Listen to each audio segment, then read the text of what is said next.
Hey guys, what's up? Welcome back to Triple Double Nation. Today I'm going to cover these 6 NBA teams have the most spending power on this offseason.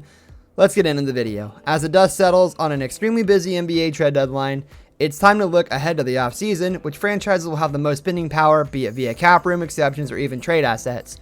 The NBA won't announce its next salary cap until near August 1st, but the initial projection from the league is a 3% raise to $112.4 million, which would result in the following: a luxury tax threshold in the neighboring of $136.6 million, maximum salary for players with 0 to 6 years of experience, maximum salary for players with 7 to 9 years of experience, or the supermax for the 2017 draft class.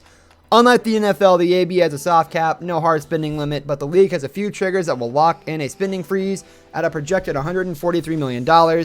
Any team that acquires a player via sign and trade, either its non-taxpayer mid-level exception or its biannual exception, will be locked with a hard cap for the 2020 and 2021 season.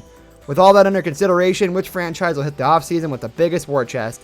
The following is ranked by spending power from least to most. Number 6, Orlando Magic.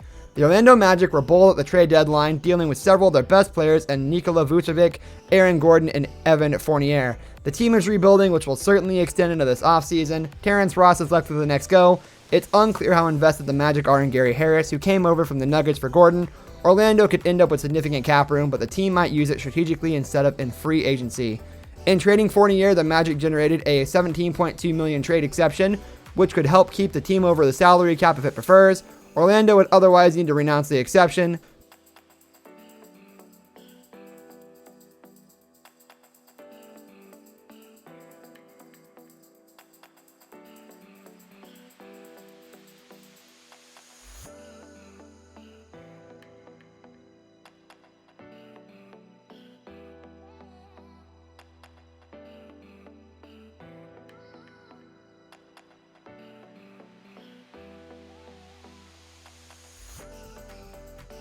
Number 5, Dallas Mavericks. The primary concern for the Dallas Mavericks will be locking in Luka Doncic to a long-term extension before the 2021 and 2022 season, but Dallas also has an opportunity to add a key piece around its duo of Kristaps Porzingis and Doncic.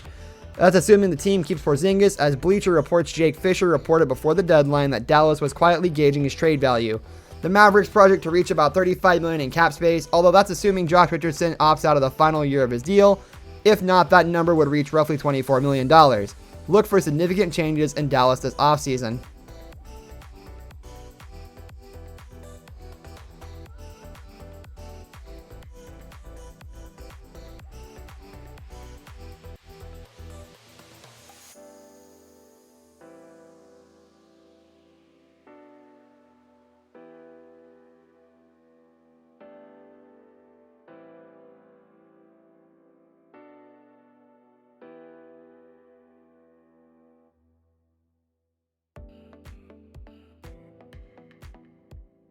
Number 4, Chicago Bulls. The Chicago Bulls made a major move at the deadline, acquiring all-star Nikola Vucevic from the Magic. Can Lauri Markkanen, an impending restricting free agent, play alongside Vucevic, or does the trade signal the end of Markkanen's run with Chicago?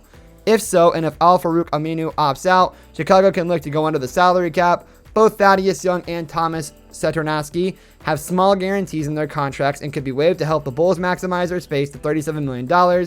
First-time All-Star Zach LaVine is only eligible for a veteran's contract extension, starting with the 2022 and 23 season at $23.4 million, which is below market value. That could lead to LaVine hitting unrestricted free agency after next season, even if he wants to stay with Chicago. That uncertainty could be problematic, which is why the Bulls might want to use the roughly $14.2 million of their cap space to renegotiate and extend LaVine's contract up to the maximum. That would immediately reward LaVine while taking away the risk he'll leave with the team. If so, that will leave Chicago with about $12.1 million to $26 million in cap space, assuming the Bulls can shed Aminu's $10.2 million and renounce Markkanen, who will take out $20.2 million of the team's cap room as a restricted free agent.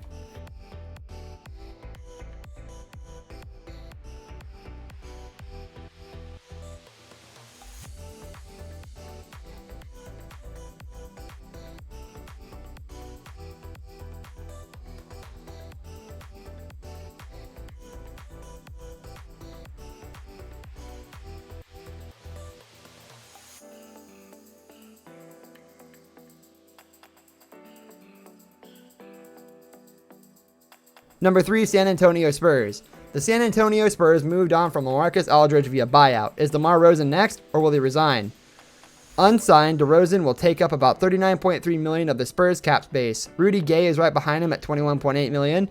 If the Spurs want to use their spending power for other purposes, they'll need to renounce them. San Antonio has a solid young contingent of players, including Derek White, DeJounte Murray, and Jacob Poeltl, who have all gotten extensions over the past year or so. Will San Antonio look to add high-level veteran talent with cap space, or choose instead to add slowly as a team retools?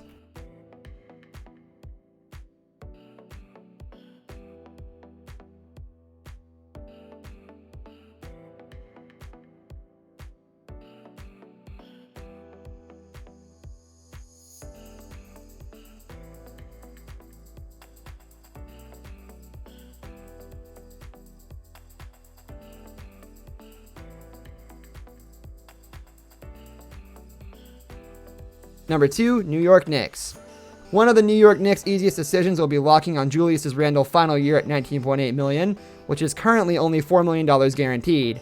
The team has until late July, but might want to consider picking up that money early for Randle. The Knicks are about $13.5 million in cap space, which they can use to add free agents for a playoff run, or wait to use that to facilitate trades in the draft. With Randle's salary, the franchise will have up to $53 million in cap space at the start of the 2021 and 2022 season year. To get its maximum cap position, New York will need to renounce its impending free agents, but New York can do so selectively. Who stays and goes may depend on what opportunities the Knicks can generate this offseason.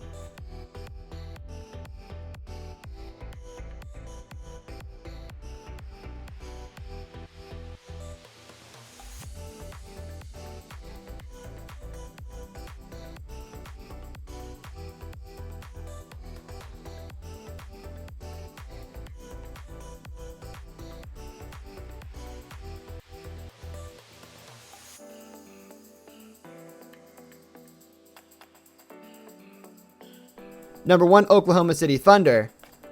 The Oklahoma City Thunder are a perplexing team as they build a massive cache of draft picks during a full-on rebuild. The team already has some solid starting pieces in Shai Gilgeous-Alexander and Luguentz Dort, and will give significant minutes throughout the rest of the season to younger developing prospects.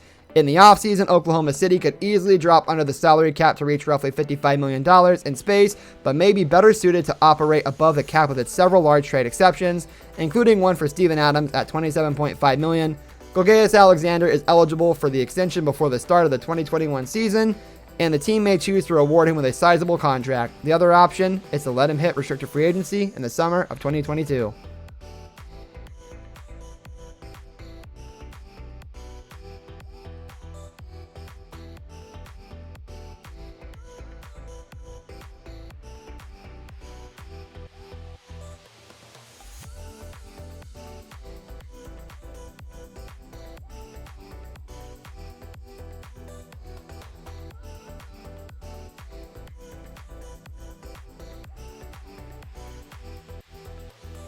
This brings us to the end of our video. I hope you enjoyed it. Hit like if you did, and don't forget to subscribe to our channel so you don't miss out on any of our videos in the future. With that, I'll see you in the next video. Goodbye.